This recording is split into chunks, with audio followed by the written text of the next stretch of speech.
For USCFootball.com, I'm Keely Eure, here with Shotgun Spratling for instant analysis of USC's Thursday press conference with head coach Clay Helton. We got the latest on USC's COVID-19 situation, and so far it seems like things are trending in the right direction. Shotgun, what was the latest that we got from Clay Helton? Yeah, sounds like things are going in a positive direction for Sunday to be played. USC has done 5 rounds of testing the last 3 days, and Clay Helton said all the players have tested negative. So that's a great thing to hear there. Washington State on the other side, sounds like everything is trending in the right direction for them as well. Clay Helton said, things are looking good right now. Obviously, things can change very quickly with the virus and with the testing and stuff. But USC is doing everything they can and trying to make sure that they stay healthy. And they are actually getting some of their players back from the previous positive test and contact tracing previously. Clay Helton said they started they got their first player back yesterday. So starting to get some of those guys and getting them work back into the practice schedule as well. So I think that everything is looking positive right now, and hopefully it continues in that direction for USC and Washington State. Mm-hmm. As far as USC goes, Shotgun, what's your feel for how this time period will affect USC in the game? I know Clay Helton said it felt like a bye week. They have fresher legs now, but you are possibly playing newer players. How much do you think that this COVID-19 effect, if you will impact the game? I mean, it's definitely going to have an effect because I think you're going to see some different guys have to be in the mix. Clay Helton wouldn't talk about, who was necessarily out. He wouldn't talk about, how much young guys are necessarily going to have to play. But he says he's excited about young guys getting the potential to play in this game. And I think that that's something that's going to happen. Now, how much are you going to have to rely on those guys?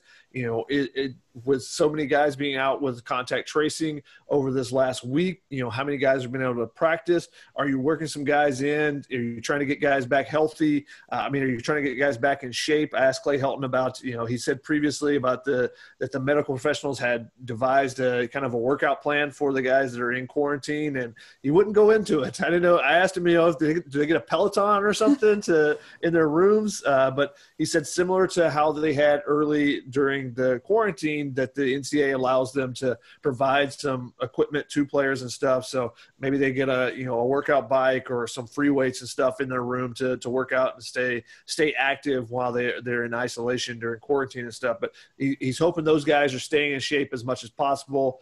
But when you get on Saturday, you got to, if Washington State pushes the tempo a little bit, do you get some tired legs? Do you then need to sub a little bit more? Those things I think are going to have to happen. I think you're going to see some fresh faces get some extra time. Now, how much is to be determined by how the game plays out, but also the positions that are affected and stuff like that. But I think you'll see some adjustments in this game, and also because the way the Washington State attacks, how does USC look? There might be some, a little bit of rust from USC. This is a very a spread-oriented team. As Clay Helton put it, it was, what was it? Well, I said one of the spreadiest spread teams, but I don't think he said that, Shotgun. He put very similar. Yeah. He said that Arizona really pushed the boundaries of forcing you to cover the entire field, but said Washington State even more so, that they're really going to push you from sideline to sideline, vertically and horizontally with their attack, with 4 wide receivers almost all the time and 10 personnel. So they're going to force USC to really get to the edges and defend with their linebackers and stuff. So that may be an issue for USC. That's something they struggle with a little bit in those first 2 games. We'll see if there's, if they've been able to take that step forward as a defense like they did against Utah, or if there's a little bit of rust because of that. So you might see some things like that you see a little bit of rust because of the layoff. But you do have fresh legs, so we'll see if that also plays into effect. So there's a lot of different ways it could go, but I think you'll see an impact when we come Sunday. Mm-hmm. And as far as the defensive progress goes, how does it hinder if you don't have a guy like Raylan go for it? Clay Helton made it sound like he's probably going to be a game-time decision with that foot sprain. He was able to move in grass, Helton said. And then Palaie Naote is still concussion protocol. He is feeling better, but it seemed like he's not going to be ready for this week. Raylan, how do you anticipate him being used? Is it like kind of a series thing, or do you think it's solely game time he will be in or he won't be in? Well, I think it starts with, hey, it's a game time decision. Let's see what he looks like in warmups.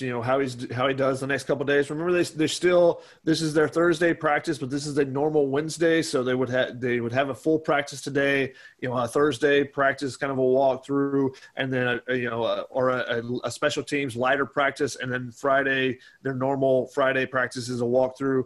All those things, are shifted, up back a day because the game's on Sunday rather than Saturday. So there's still a couple more opportunities for him to get out on the field and show himself, and they'll see where he's at in these next couple of days. But if it comes down to being a game time decision, you're going to see him go through warm-ups, see how he looks. Okay. But then when he gets on the field and actually is chasing after someone, does he look a step slow? Does he, is he favoring his leg? Anything? I think you would give him a series there and see what he looks like and have someone, really keeping an eye on him and say, all right, we got to have a contingency plan that he's not available to go. And then if he is able to go, then that's great. We're going to plan for the worst and hope for the best. And Clay Helton said, that's similar to what they're doing with, the LA County shutdown restrictions and stuff. They're planning for the worst but hoping for the best in that situation. And that's what you're going to have to do with the linebackers because Pally and Itiote, like you said, Clay Helton says that he's getting better. That's great to hear, but didn't sound like he's going to be ready by Sunday. And then Raylan Goforth, similar. He's out doing some stuff on the field. Where are they at on Sunday, though? And where's that inside linebacker group at? Because this is what Kanai Malga really struggled with in that Arizona game, getting out to the edges and defending that type of offense. He was really good against Utah coming downhill and really attacking in the hole, but this is a different type of offense. How does he do in this game? Do you need to have someone else prepared in case that he's struggling with that again, and just have certain packages that you think he fits better in? There's a lot of questions with that linebacker group with the limited depth that they have. Mm-hmm. And another question, Shotgun, is about Jayden de Laura, Washington State's quarterback. He has some mobility. I know Grant Gunnell, they made him look like he was a mobile guy as well. Are you concerned at all with that matchup, the quarterback in USC's defense? I think it's going to be an interesting matchup, and we'll see where the adjustments take place there. Does USC start out with a spy, and maybe do they are they is that part of the game plan going in, or is that something that they make an adjustment to? That was the thing with Gunnell. They didn't expect him to run, and then after he picked up some first downs, they said, hey, we got to make an adjustment here, and we got to shut this down, and they use Raymond Scott as a spy a couple times. I think that you'll have it more in the game plan now, just because that Jayden de Laura is a guy that can run. He's not a guy that necessarily is a mobile quarterback. You're not designing a bunch of run plays for him. However, when things break down, he can take off running. More like a Sam Darnold in that regard than a true just a running quarterback, where if things break down, he's going to try to create and then be able to run and pick up first downs if he needs to.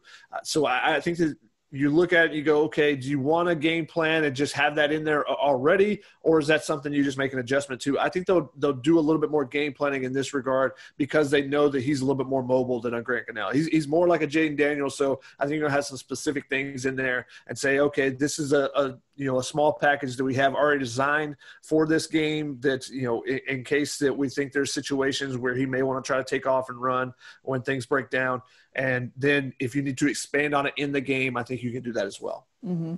You mentioned it already, Shotgun, but you asked Clay Helton about his thoughts on Santa Clara County. They said they limited contact for 3 weeks for all the both Stanford and the 49ers. So people are on the move. Stanford is up north, and then they're going to go to Corvallis after they play, I believe, Washington. So it's a mess for the Santa Clara County schools, but as far as LA County, it's getting stricter. The numbers do not look good. You asked if there's a contingency plan if something like what happened in Santa Clara happens here. What do you have to say?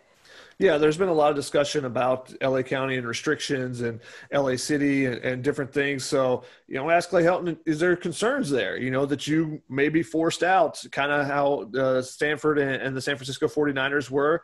And he said, we're hoping for the best. We're planning for the worst. He said they have discussed contingency plans. Mike Bohm, Brendan Sosna, the administration in the athletic department, they're looking into what will need to happen. I mean, how crazy would it be if USC, UCLA – next week, if they get the game in on Sunday and then next week's game, there's an announcement that they have to play somewhere else. That would be crazy. It's 2020, so who knows? And if there's a state restriction, if USC UCLA has to go to a different state to play, there's could be some crazy things that happen. But who wants to go to Vegas and watch USC UCLA? Who knows?